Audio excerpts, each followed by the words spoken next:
After more than 100 meetings were held in private, the United States says that it was time for a public meeting to discuss the tension on the border between Russia and Ukraine. Linda Thomas-Greenfield, the US ambassador to the United Nations, called on Russia to de-escalate and choose the diplomatic path.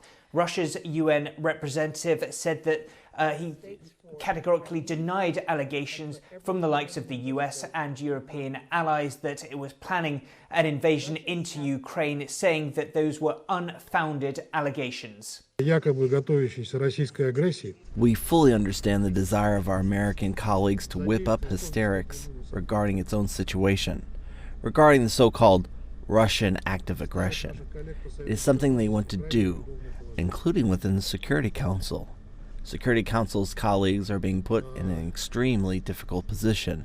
This is of great harm, this hysteria, to Ukraine itself. You have heard from our Russian colleagues that we're calling for this meeting to make you all feel uncomfortable. Imagine how uncomfortable you would be if you had 100,000 troops sitting on your border in the way that these troops are sitting on the border with Ukraine. For us, this is about peace and security.